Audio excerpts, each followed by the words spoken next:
सुमन सकाळच्या वेळी हातामध्ये चहा घेऊन टीव्ही बघत बघत चहा पीत होती.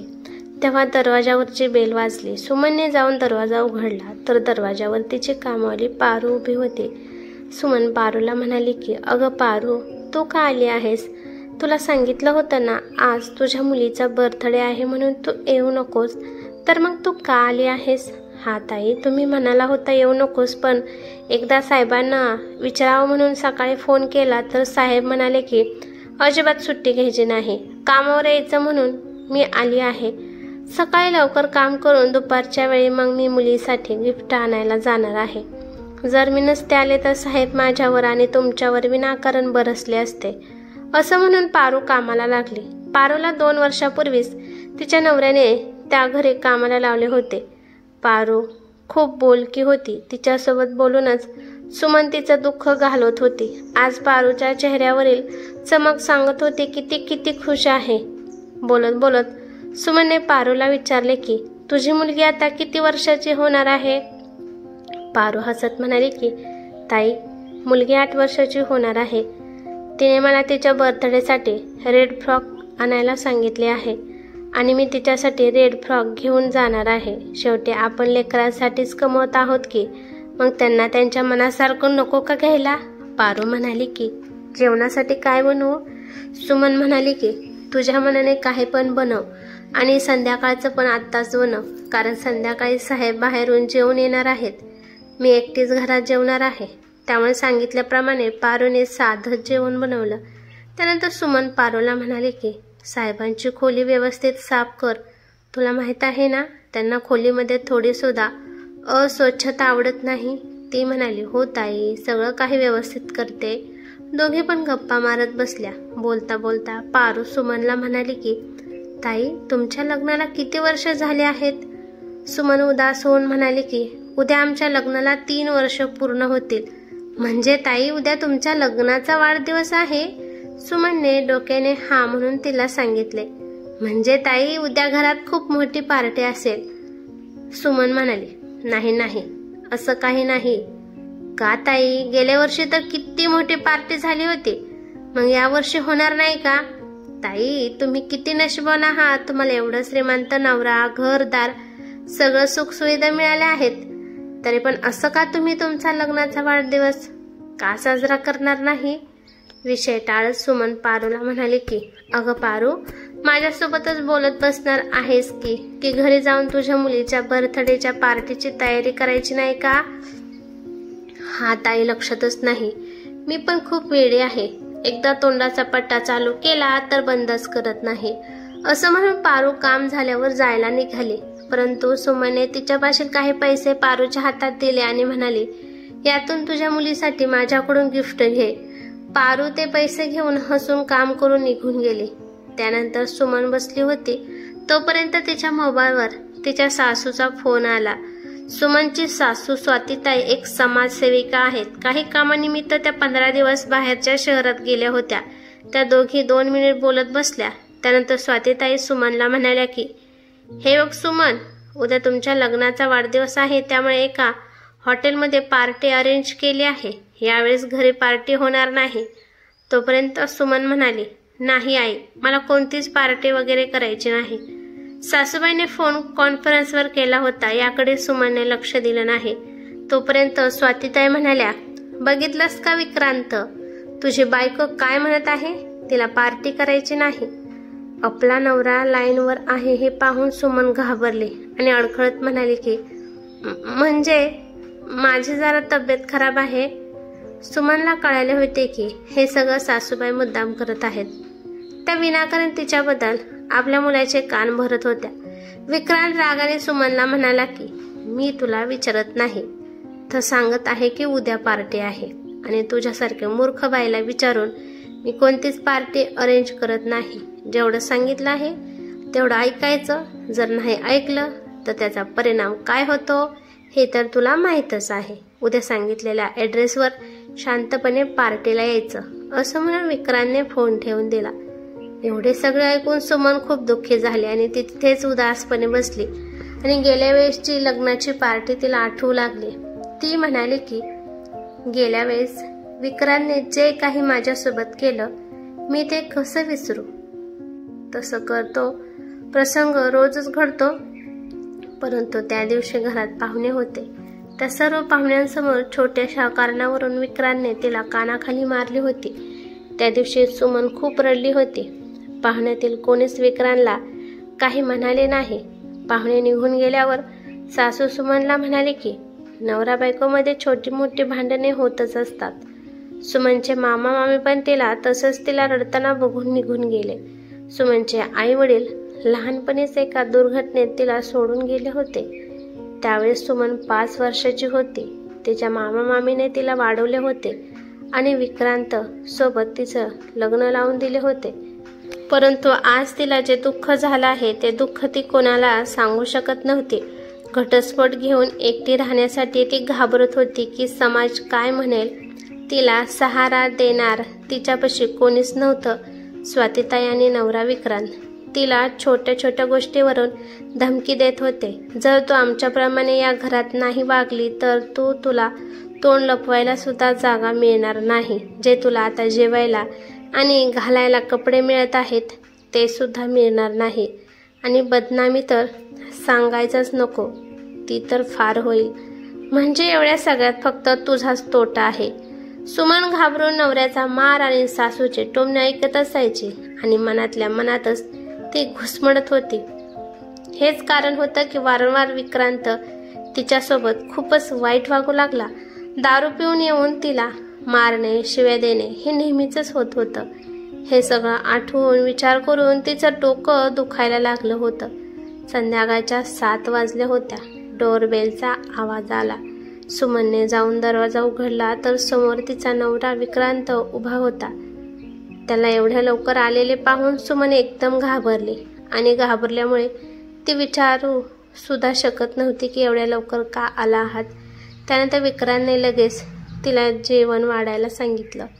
गडबडीमध्ये जे काही साधं जेवण बनवलेलं होतं ते जेवण सुमनने विक्रांतला वाढले. जेवण वाढल्यावर सुमन त्याच्या शेजारीच खाली मान घालून उभी होती. तेव्हा अचानक तिच्या गालावर एक जोरदार चापट विक्रांतने लावली. त्यामुळे अचानक चापट मारल्यामुळे सुमनचा तोल गेला आणि ती जरा जोरात भिंतीला जाऊन धडकली आणि तो तिच्यावर ओरडत म्हणाला की तुला माझ्या स्टँडर्डप्रमाणे जेवण बनवता येत नाही का? आणि तिच्या पायावर पाय देत म्हणाला की हे बघ ऐक, उद्या आईने हॉटेलमध्ये पार्टी ठेवली आहे, त्यामुळे उद्या पार्टीमध्ये मी सांगेन तसंच तयार हो आणि उद्या पार्लरमध्ये जाऊन चांगला मेकअप कर. पाठीमागच्या वेळेसारखं पार्टीमध्ये साधं अजिबात तयार होऊन यायचं नाही. आणि असं म्हणून तो तिच्याकडे दुर्लक्ष करून बेडरूममध्ये गेला. इकडे सुमन तिच्या गालावर हात ठेवून विचार करते की जर हे रात्री घरी जेवण्यासाठी येणार आहेत हे जर आधी सांगितलं असतं तर मी त्यांच्या आवडीचं जेवण बनवून ठेवलं असतं. रडत रडत सुमनला कधी झोप लागली तिलाच कळले नाही. सकाळी विक्रांतने तिला लाथ मारून उठवले. सुमन विचार करते की खरंच हेच माझं नशीब आहे का? त्या घरात पैसा पाणी घरदार सगळं काही होतं, पण तरी पण सुमनला प्रेम आणि तिला आत्मसन्मान अजिबात भेटत नव्हता. दुःखी मनाने सुमनने विक्रांतसाठी नाश्ता बनवला आणि नाश्ता करून विक्रांत ऑफिसला निघून गेला. थोड्या वेळाने पारो आली आणि नेहमी बडबड करणारी पारो आज शांतपणाने काम करत होती.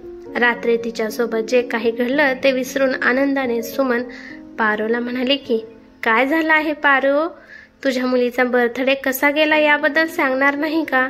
तेव्हा सुमनने शांतपणाने तिच्याकडे पाहिलं तर तिच्या तोंडावर काहीतरी जखमा होत्या. सुमन पारोला म्हणाली की तुझ्या चेहऱ्याला हे काय झालं आहे? तू कुठे पडली आहेस का? तू आज एवढी शांत का आहेस? तुला काय झालं आहे? सुमनचं बोलणं ऐकून पारोच्या डोळ्यातून अश्रू येऊ लागले. पारो सांगू लागली, ताई मी इथून काम करून घरी गेली तर माझा नवरा दारू पिऊन घरीच होता. त्याने दारूच्या नशेमध्ये मला खूप मारले आणि माझ्याकडचे सगळे पैसे घेऊन निघून गेला. सुमन काळजीने म्हणाली की म्हणजे तुझ्या मुलीचा वाढदिवस खराब झाला? हो ताई, असं म्हणून पारू रडू लागली. मग काय झालं पारू? काय होणार ताई, आपल्या स्त्रियांचं आयुष्य तर नवऱ्याचं मार खाण्यातच जाणार आहे. ताई तुम्ही शिकलेला असून पण तुम्ही पण तुमच्या नवऱ्याचा मार खातच आहात की. आणि मी तर अडाणी आहे. वाईट तेव्हा वाटते की जेव्हा माझा नवरा मला मारतो तेव्हा माझी मुलगी माझ्यासाठी खूप रडते. ताई आता तुम्हाला मुले नाहीत त्यामुळे दुःख फक्त तुम्हाला होत आहे, पण माझ्या मुलीला माझं दुःख पाहून तिला आणि मला दोघीला पण दुःख होतं. पण काळजी वाटते की लग्न झाल्यावर पण माझ्या मुलीचं आयुष्य माझ्यासारखं निघालं तर काय करायचं. माझा बाप पण माझ्या आईला खूप मारत असायचा.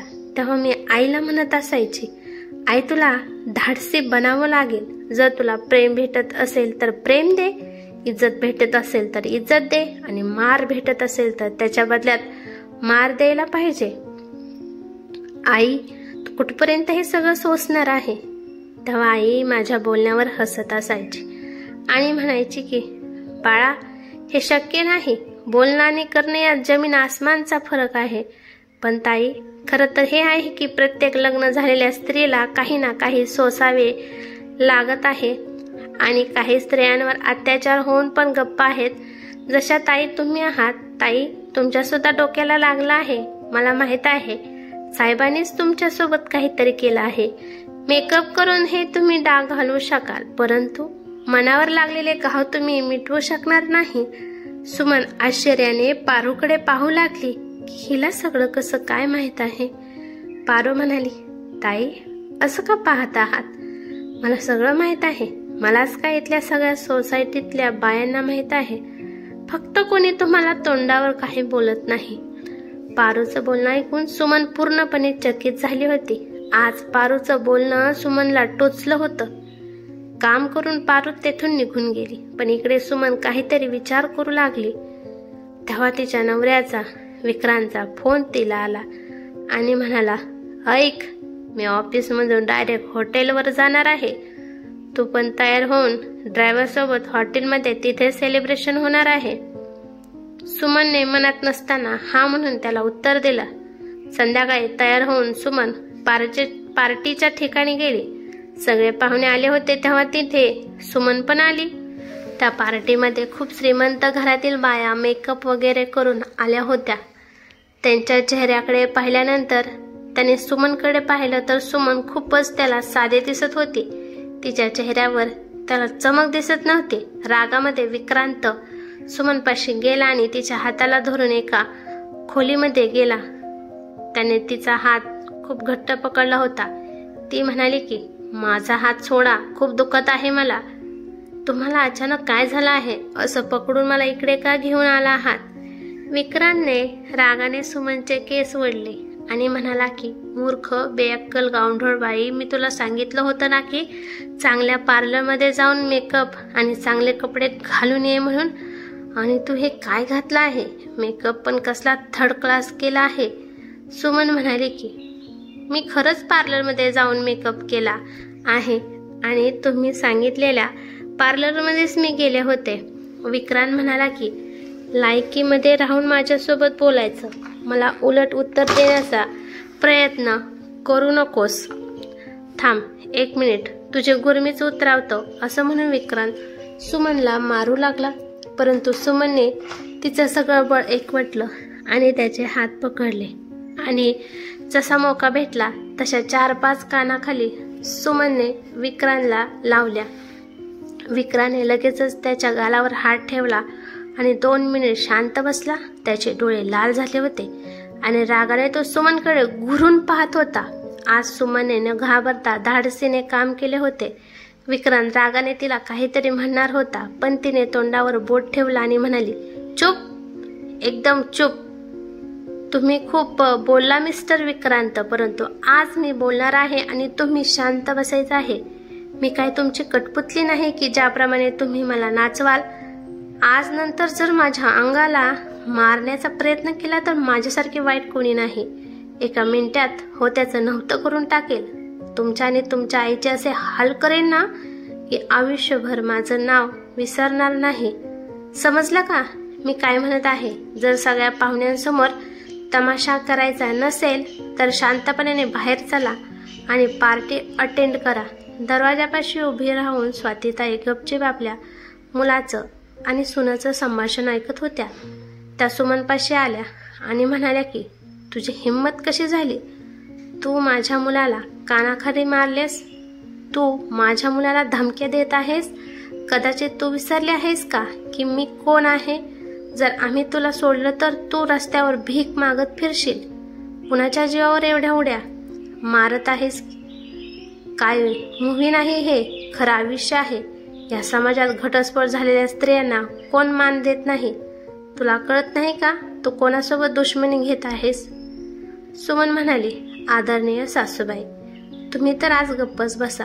तुम्ही तुमच्या लफडेखोर दारुड्या मुलाचं लग्न माझ्यासोबत याच्यामुळेच लावलं की गरिबा घरची मुलगी आली आहे म्हणजे घरात काही न बोलता सगळं शांतपणाने सहन करेल आणि तुम्ही जे काही अत्याचार करतात ते मी सहन करेल.